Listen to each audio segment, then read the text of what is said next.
voyez, ce matin, nous avons donc parlé de toutes ces parts ou sous-personnages ou sous-personnalités ou archétypes. Enfin, ça porte une multitude de noms.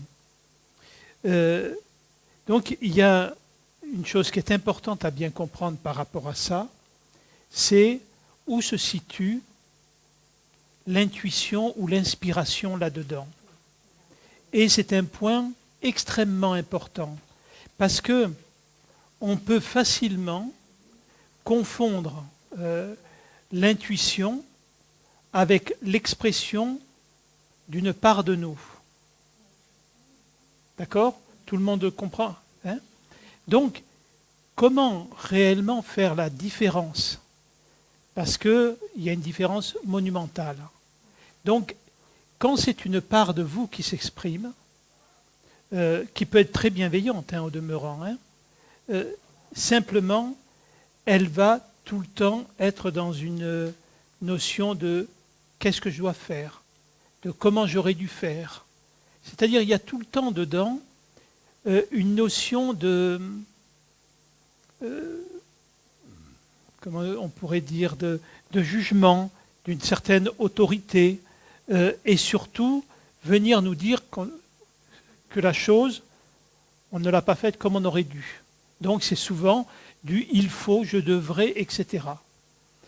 Quand effectivement c'est de la véritable inspiration, il n'y a jamais de jugement.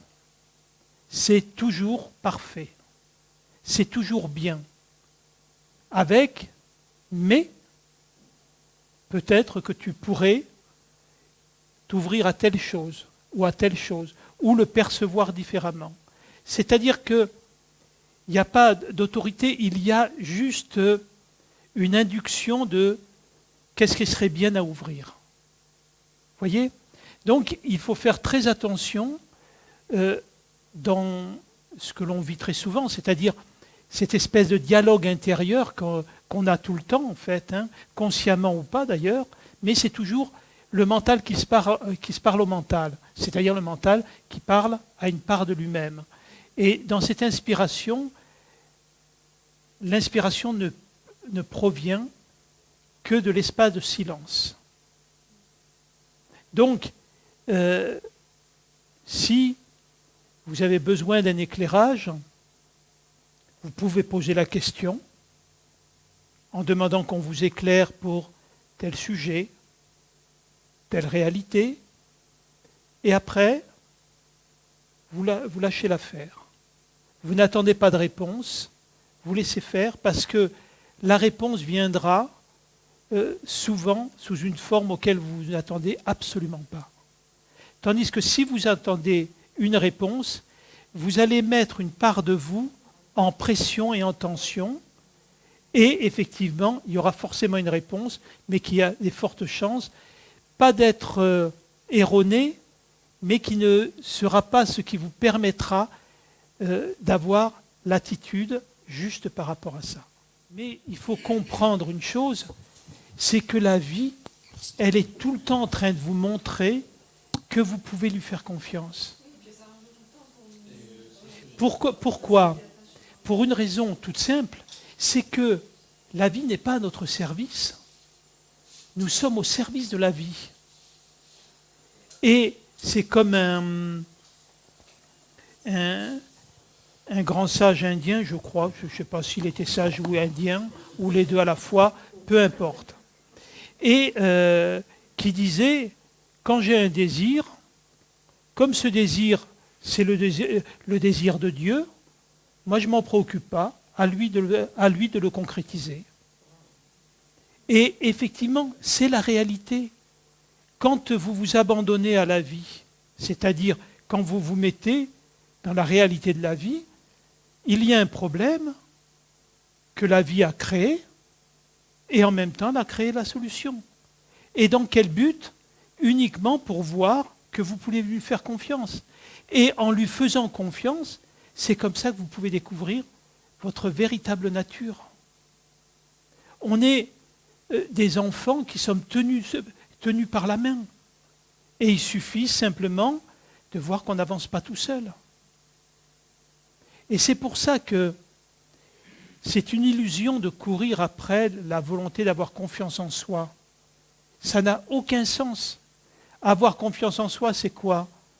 Ressembler à certaines personnes, Trump, Poutine et j'en passe d'autres, qui pensent posséder la vérité universelle et qui n'ont aucun doute sur leur intelligence et tout ce qu'on veut.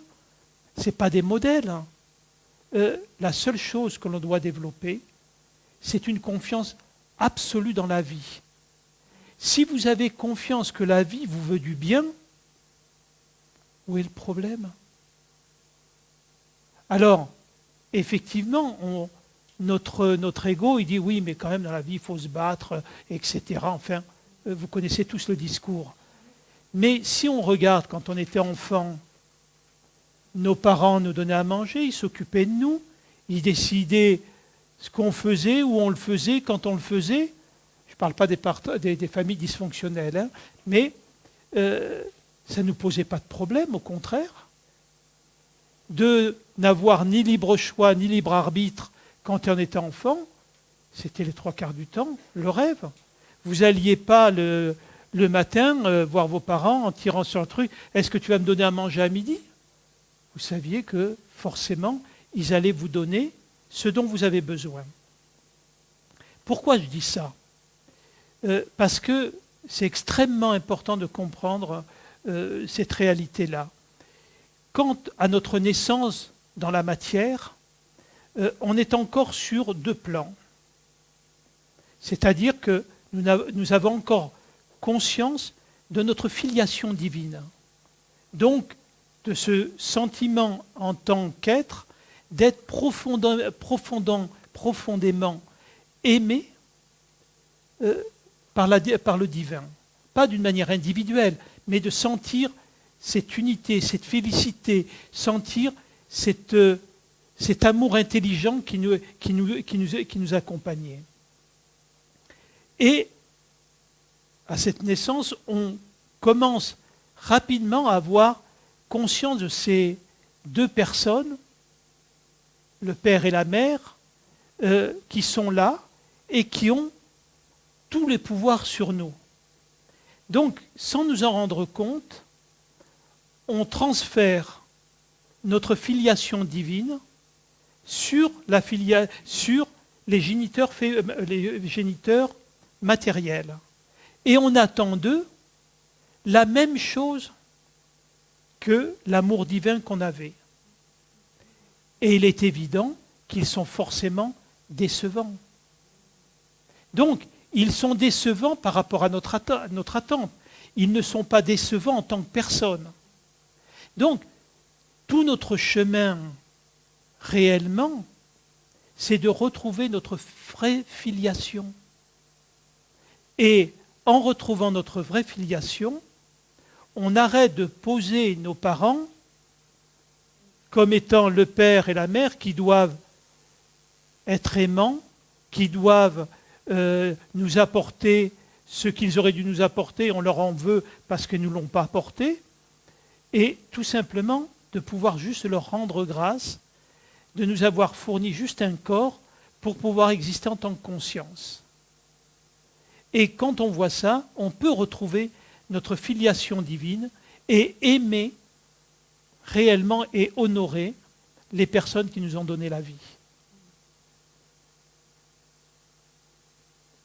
Tandis que tant qu'on est identifié à la croyance qu'on est une personne, on est identifié à la croyance que ce père et cette mère auraient dû nous apporter tout ce qu'on pensait avoir besoin. Ce qu'ils ont fait n'est pas comme on l'attendait. Tout le monde voit bien cette différence et cette pensée qui a besoin d'être rectifiée. C'est-à-dire que si on peut voir notre Père, admettons, en tant qu'homme, on va le voir avec ses forces, ses faiblesses, ses peurs, ses souffrances, et tout simplement le fait qu'il ne fait que nous accompagner avec ce qu'il est, avec ses limites et avec le fait de toutes les choses qu'il ne peut pas donner. Mais par contre, on ne peut que lui rendre grâce, malgré tout, de faire tout ce qu'il peut pour essayer de nous donner le meilleur qu'il peut donner. Tandis que si on le regarde en tant que celui qui nous a donné la vie, et donc il a le devoir et l'obligation de tout nous apporter, il est évident qu'on le rejettera, on se sentira trahi, on se sentira abandonné, on se sentira rejeté, on se ressentira maltraité, humilié, etc.